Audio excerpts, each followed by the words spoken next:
Bonjour à tous, le monde entier devrait voir ce qui va suivre. Je dis bien le monde entier. Je vais vous demander de prendre un petit peu de temps devant vous, quinzaine de minutes, pour écouter ce qui va suivre. C'est une femme, une témoin, qui a perdu une partie de son entourage parce qu'elle savait, parce qu'elle a vu et parce qu'elle a parlé. Je vais vous demander de mettre un like et de republier et de partager au maximum cette vidéo qui doit tourner le plus possible. Ce que dit cette femme est juste bouleversant. Ce qu'a vécu cette femme est terrifiant. Et vous devez le savoir. Je vous laisse avec son passage. Bonsoir, c'est Alexandra. Une vidéo extrêmement délicate. Dans ce contexte où il faut qu'un dossier explose aux États-Unis pour que, par ricochet, soit mis à jour auprès de notre peuple, de notre nation, l'existence sordide d'une multitude de prédateurs, de pédocriminels qui n'ont eu de cesse depuis toujours de traumatiser, massacrer, tuer des enfants. Que fait le gouvernement? On exfiltre Lang au Maroc. Lang est frappé d'amnésie. Alors on va lui rappeler les choses, on va lui rafraîchir la mémoire. Avant, j'aimerais m'adresser au roi du Maroc. Le roi du Maroc, votre Altesse, qui avait décidé que le sol marocain ne serait plus l'épicentre du commerce le plus sordide au monde des enfants, et qu'il fallait mettre un terme à cette fâcheuse légende qui dit que le Maroc est l'Eldorado de tous les tortionnaires et pédocriminels du monde qui viennent se rassasier en chair fraîche. Je crois que votre père avait déjà incarcéré Lang sous Mitterrand pour des raisons extrêmement graves, dont la mort d'un enfant sur le sol marocain. Et c'est François Mitterrand qui était venu le chercher avec des valises de billets de banque. Je pense que le peuple et la nation ont le droit de savoir. Personne ne pouvait ne pas savoir ce qui se passait à rue Foch, chez Epstein ou de son île. Personne. Et tout le monde allait là-bas pour cette raison. Pour consommer, alimenter, trafiquer, maltraiter, ou se rendre complice d'une multitude d'atrocités envers l'enfance. Tout le monde savait, y compris les plus hautes instances gouvernementales. Je parle bien sûr des successifs présidents de la République française. Tout le monde savait, y compris la police, qui savait bien sûr ce qui se passait à Paris, mais la police à qui on stoppait les investigations dès l'instant où ils s'approchaient, même avec des preuves tangibles, d'une personnalité politique en vue. Je l'ai déjà traité dans ma précédente vidéo. Je vous rappelle qu'un enfant sent le danger. Seulement l'enfant ne sait pas comment y répondre. Un enfant qui se sent dans l'insécurité va bien évidemment se diriger vers la personne légitime, sa maman, pour trouver protection, ou vers son papa. Mais l'enfant n'est pas en mesure d'identifier un danger et d'y répondre, surtout quand ce danger est de nature sexuelle, car l'enfant n'est pas sexuel, mais sexué, c'est-à-dire qu'il est garçon ou fille. Mais la sexualité ne le concerne pas. Il n'est pas en mesure d'identifier ses actes ou ses désirs malsains à son encontre et d'y répondre avec des armes, je dirais, sur un pied d'égalité. Bien sûr que non. Alors qu'est-ce qui se passe? L'enfant va se laisser, au bout d'un moment, martyriser, traumatiser, les yeux hagards, rongé par la détresse et le désespoir, dans l'incompréhension. Ses petits yeux vont se fermer, ses mains se recroqueviller, jusqu'au moment où il va lâcher prise. Et bien souvent l'issue sera fatale.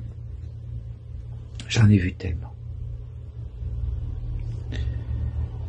Les yeux d'un enfant sont là pour découvrir le monde,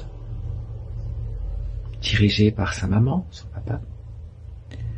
découvrir l'existence avec tout ce qu'il y a de beau. C'est ça l'enfance, c'est la découverte du monde. Puis l'adolescence, bien sûr. Mais les yeux d'un enfant ne sont pas là pour se fermer sur la terreur et sur la mort. Et pourtant, toutes les 3 minutes, un enfant est violé et massacré. Une existence ravagée, détruite à jamais. J'ai accompagné moi et d'autres l'ont fait aussi. Certains enfants dans ce voyage dans les enfers. Des enfants qui n'étaient plus que l'ombre d'eux-mêmes. Je les ai accompagnés parce que j'essayais toujours de les ramener vers la lumière, en demandant à Dieu d'avoir pitié d'eux et de moi aussi. Certains s'en sortaient avec des séquelles incommensurables, d'autres devenaient eux-mêmes des animaux sauvages qui martyrisaient à leur tour. En tout cas, ceux qui s'en sortaient se refusaient le droit dans leur existence au bonheur. Quand ils allaient être heureux, ils reculaient parce que, au fond d'eux-mêmes, ce passé tellement douloureux les entravait. Donc ce qui veut dire que quand un enfant est abusé, toute sa vie est détruite. J'ai fermé les yeux à 2 petits qui sont morts dans des souffrances horribles après des viols en réunion. J'ai vu leur gorge, leur sphère anale ou vaginale ravagée, sanguinolente, leurs organes mis à vif, détruits à jamais. Je ne sais pas si un jour vous avez pu lire la peur dans les yeux d'un petit. Moi, j'ai vu la terreur. La terreur. C'est quelque chose qui vous laisse des marques indélébiles. C'est le reflet même de ce que certains êtres humains sont. Infliger le martyre à des êtres vulnérables et fragiles qui ne peuvent pas se défendre. C'est tellement facile. Alors on fuit, on exfiltre, on se protège entre prédateurs. Plus immondes les uns que les autres, on est frappé d'amnésie. Ah bon? Pourtant, il me semble que la définition d'un homme, excusez-moi, c'est d'assumer ses responsabilités, coûte que coûte. Mais pourquoi parler d'honneur et de dignité dans ce cas-là? Ces personnes qui prédatent, qui tuent, qui massacrent, qui démembrent, qui consomment, qui détruisent systématiquement ce qu'il y a de plus beau au monde, l'enfant. Ces personnes-là ne sont pas humaines, sont bien bouffées par le satanisme, l'obscurantisme. Ce sont des gens qui ne vivent que dans une sphère infernale, qui est le mal.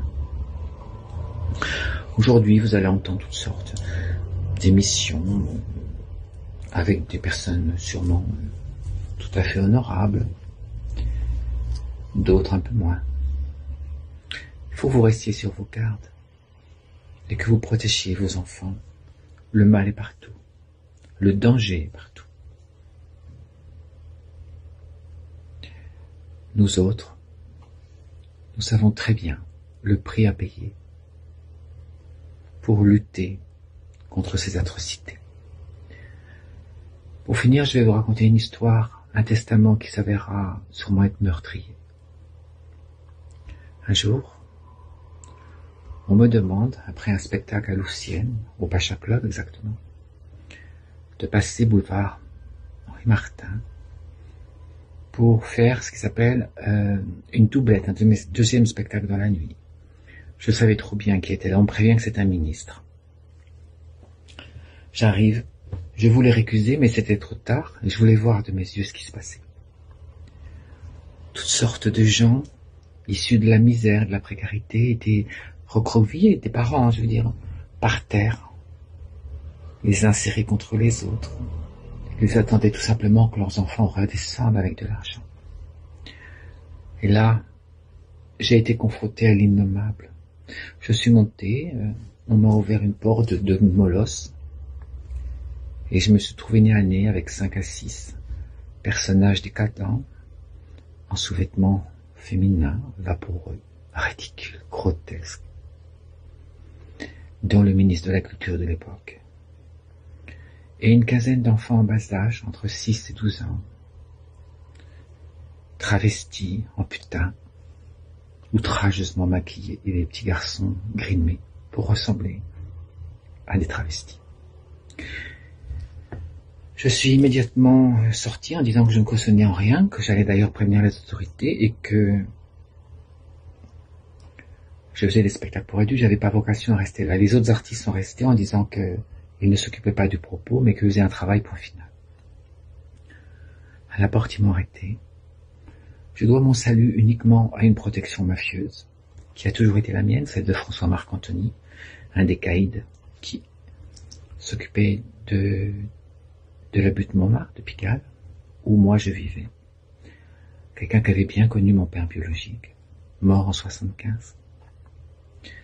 Et ils me laisseront partir en me menaçant et en me donnant une somme d'argent que j'ai pris, je ne sais pas pourquoi. J'ai immédiatement appelé mon ami, dont je vais taire le nom pour l'instant, vous allez comprendre de qui il s'agit, qui s'occupait de la protection d'enfance. Et je lui ai expliqué ce qui se passait. Elle est venue me chercher en voiture. Elle a vu que j'étais traumatique. Elle m'a demandé de monter. Et là, elle m'a dit cette phrase. Elle m'a dit, est-ce que tu portes tes gants? J'avais toujours des gants en soie pour ne pas toucher la nuit tous ces supports que tout le monde touchait partout. J'ai un peu maniaque, vous savez. Et elle me dit, les vigiles avaient des gants? J'ai dit oui. Et l'autre, le ministre de rien du tout, il avait des gants? J'ai dit non. Elle me dit, c'est parfait, il y a ses empreintes sur les billets. Et le lendemain, elle est allée dans les services compétents de la police des polices, qui l'ont arrêtée en disant, nous savons pourquoi vous venez, l'affaire est close, vous nous donnez les billets. Seulement, ce qu'ils ne savaient pas, c'est qu'il y avait une deuxième liasse de billets avec les empreintes qui seront identifiées. Seulement, le problème, c'est que ce sont des billets avec des empreintes d'un ministre. Oui, alors ça prouve quoi? Qu'une personne a reçu des billets qu'un ministre a touchés, c'est tout. Vous comprenez ce que je veux dire? Peu de temps après, mon ami, dont je vous parle, et c'est là, je pense que vous allez comprendre de qui il s'agit, a été kidnappé, torturé, puis exécuté. On retrouvera peu de temps après son corps dans la Seine. Elle, que je ne peux pas citer par rapport, je suppose, à sa famille, ou une autre amie à moi, Marie-France Pizier, qui sera exécutée et noyée, s'apprêtait à dévoiler au grand jour la liste d'une multitude de pédocriminels et de réseaux mafieux qui s'adonnaient à la traite des enfants, à la traite humaine.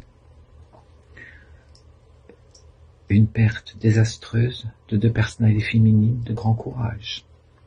Moi-même, je serais menacé de mort. Et certains membres de la police me demanderont de partir au vert pendant un certain temps, d'où mon départ de la sphère politique, la sphère de la santé publique pour partir au vert. Voilà pourquoi je suis resté absent pendant toutes ces années, puis je suis revenu. Le ministre qui habitait le boulevard Henri Martin, c'était Lang. C'est tout ce que j'ai à dire. Merci de votre écoute.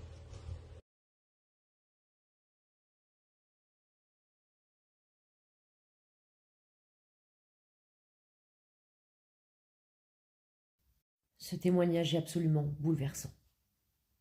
Absolument bouleversant. Je vous laisse vraiment le faire circuler au maximum, partout, sur toutes les plateformes possibles et imaginables, à vos amis de partout. Tout le monde doit savoir. Le monde entier doit savoir. Je pense que vous y voyez un petit peu plus clair. Je m'arrêterai là pour aujourd'hui. Prenez soin de vous et surtout, restez bien concentrés et partagez au maximum toutes les informations que vous voyez en ce moment. Partagez-les, faites circuler, c'est important pour réveiller les consciences. Ensemble, nous sommes invincibles. Ensemble, nous sommes la France. J'incite la justice à faire son travail.